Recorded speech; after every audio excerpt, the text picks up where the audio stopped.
আমাদের দলের প্রস্তাব হচ্ছে জ্যেষ্ঠতম 2 জন বিচারকের মধ্যে থেকে একজন প্রধান বিচারপতি নিয়োগ করার বিষয়ে সিদ্ধান্ত গ্রহণ করা হলে সেটা এখানে বিচার বিভাগের পৃথকীকরণ এবং সামগ্রিক রাষ্ট্রীয় ব্যবস্থাপনার জন্য মঙ্গলজনক হবে। বিচার বিভাগ এবং রাষ্ট্রপতির প্রতিষ্ঠান এই দুটোকে তত্ত্বাবধায়ক সরকার গঠন থেকে আলাদা রাখা, বাইরে রাখা, অন্যদিকে নির্বাচিত কিংবা জনপ্রতিনিধিদের হাতেই তত্ত্বাবধায়ক সরকার গঠনের প্রশ্নটি থাকা দরকার। সেই রকম নির্যাতন থেকে কোনোভাবেই সেটা করা যাবে না, জরুরি অবস্থার মধ্যেও সেটা করা যাবে না এবং এই বিষয়ে আদালতের শরণাপন্ন হওয়ার অধিকার থাকবে। প্রধান বিচারপতি নিয়োগের ক্ষেত্রে জ্যেষ্ঠতার ভিত্তিতে প্রধান বিচারপতি নিয়োগপ্রাপ্ত হবেন আপিল বিভাগের জ্যেষ্ঠ বিচারপতিদের মধ্য থেকে।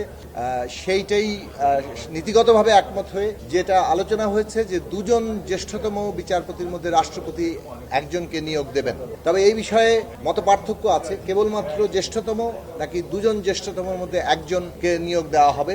এ বিষয়ে আমরা বিদ্যমান বাস্তবতা, বাংলাদেশের গত 15 বছরের দলীয়করণ সবকিছু বিবেচনায় নিয়ে এবং বিচার বিভাগেরও যে একটা চেকস এন্ড ব্যালেন্সের মধ্যে থাকা দরকার, সেই বিষয় বিবেচনায় আমাদের দলের প্রস্তাব হচ্ছে জ্যেষ্ঠতম 2 জন বিচারকের মধ্যে থেকে একজন প্রধান বিচারপতি নিয়োগ করার বিষয়ে সিদ্ধান্ত গ্রহণ করা হলে সেটা এখানে বিচার বিভাগের পৃথকীকরণ এবং সামগ্রিক রাষ্ট্রীয় ব্যবস্থাপনার জন্য মঙ্গলজনক হবে। দ্বিতীয় যে বিষয়ে আলোচনা হয়েছে তত্ত্বাবধায়ক সরকারের গঠন, সেই গঠন বিষয়ে আগেকার প্রস্তাবনা যেটা ত্রয়োদশ সংশোধনীর কিছু ত্রয়োদশ সংশোধনী বহাল করার ব্যাপারে নতুন প্রস্তাবনা এসছে ঐকমত্য কমিশনের পক্ষ থেকে। সেখানে বলা হয়েছে যে বিচার বিভাগ এবং রাষ্ট্রপতির প্রতিষ্ঠান এই দুটোকে তত্ত্বাবধায়ক সরকার গঠন থেকে আলাদা রাখা, বাইরে রাখা এবং আমরা সেই প্রস্তাবের সাথে একমত, কারণ আমরা দেখেছি কিভাবে জনপ্রতিনিধি কিংবা নির্বাচিত প্রতিনিধিদের হাতে নিয়ে আসার জন্য উচ্চকক্ষ এবং নিম্নকক্ষের সমন্বয়ে একটা যে বাছাই কমিটি, সেই বাছাই কমিটি নাম প্রস্তাব করবে, সেখান থেকে ঐকমত্যের ভিত্তিতে প্রধান উপদেষ্টা নিয়োগপ্রাপ্ত হবেন। কোনো বিষয়ে কোনো ব্যক্তির ক্ষেত্রে যদি ঐকমত্য না হয় তাহলে প্রস্তাবিত নামের ক্ষেত্রে র্যাঙ্কিং পদ্ধতিতে উচ্চকক্ষের সকল সদস্য ভোট দিয়ে সর্বোচ্চ ভোট যিনি পাবেন সেই অনুযায়ী প্রধান উপদেষ্টা নিয়োগপ্রাপ্ত হবে। আমরা এই প্রস্তাবকে সমর্থন করি, কেননা একদিকে এই দুটো প্রতিষ্ঠানকে বাইরে রাখা, যেটা বললাম বিচার বিভাগ এবং রাষ্ট্রপতি, অন্যদিকে নির্বাচিত কিংবা জনপ্রতিনিধিদের হাতেই তত্ত্বাবধায়ক সরকার গঠনের প্রশ্নটি থাকা দরকার।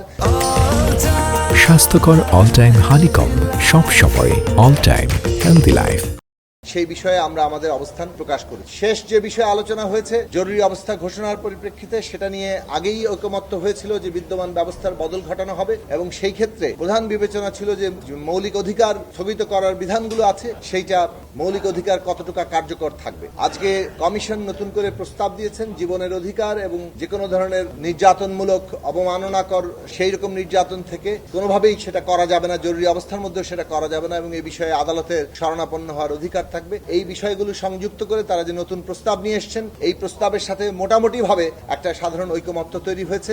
আমরা নিজেরা বলেছি যে জীবনের অধিকারের প্রশ্নে আরেকটু ডিফাইন করার জন্য, যে জীবনের অধিকার বলতে আমরা আন্তর্জাতিক মানের সাথে সাথে বাংলাদেশের সংবিধানে উল্লেখিত প্রশ্নগুলোকে কতটুকু বিবেচনা করতে পারি, আমরা সে বিষয়ে আমাদের অবস্থান প্রকাশ করব। ঐকমত্য কমিশনের যে কার্যক্রম চলছে, এই কার্যক্রম আরো অব্যাহত থাকবে এবং আমরা একটা নতুন রাজনৈতিক বন্দোবস্তে পৌঁছতে পারবো।